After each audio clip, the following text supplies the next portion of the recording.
அவர்களை பாராட்ட தவறுவதோ காவல்துறையை கொச்சைப்படுத்துவதாக நான் கருதுகிறேன்.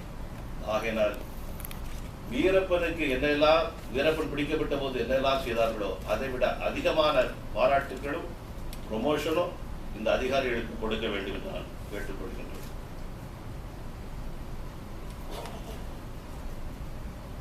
மத்திய அமைச்சர் ஷிண்டே அவர்கள் எல்லா முதலமைச்சருக்கும் ஒரு கடிதம் அளித்தார்.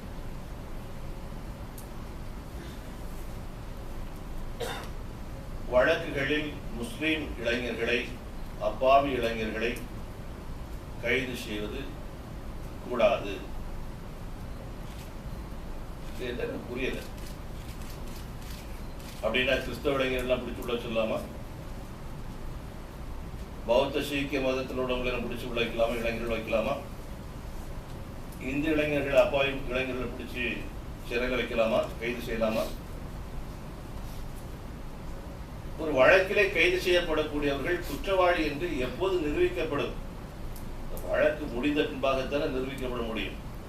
இந்த அடிப்படை அறிவு கூட இந்த நாட்டினுடைய உள்துறை அமைச்சருக்கு இல்லை அப்படிங்கிறது மிக கேவலமான ஒன்று. காவல்துறையை சேர்ந்தவர்கள் ஒரு வழக்கில் ஒருத்தரை கைது பண்றாங்கன்னு சொன்னா சந்தேகத்தின் பேரில் கைது பண்ணலாம், இவர்களுக்கு ஈடுபாடு இருக்கலாம் என்கின்ற நோக்கத்தோடு கைது பண்ணலாம். அப்படிதான் பண்ண முடியும். வழக்கினுடைய போக்கின் அடிப்படையில் தான் அவர்கள் குற்றவாளியா இல்லையா அப்படிங்கிறது நிரூபிக்கப்பட முடியும்.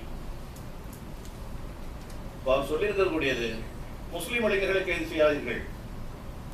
இது இந்த நாட்டினுடைய உள்துறை அமைச்சராக அவர் செயல்பட்டதாக தெரியவில்லை, ஒரு மதத்தினுடைய மத குரு போல் செயல்பட்டதாக தெரிகிறது. அவருடைய கருத்துக்களை எந்த முதலமைச்சரும் ஏற்றுக்கொள்ளக் கூடாது என்பது என்னுடைய கருத்து. புறந்தள்ளப்பட வேண்டியது. ராகுல் காந்தி சொன்னார்ல, பிடிச்சு குப்பை தொட்டியில் போட வேண்டியது. அவர் சொல்லியிருக்க வேண்டியது இதையும் சேர்த்து சொல்லி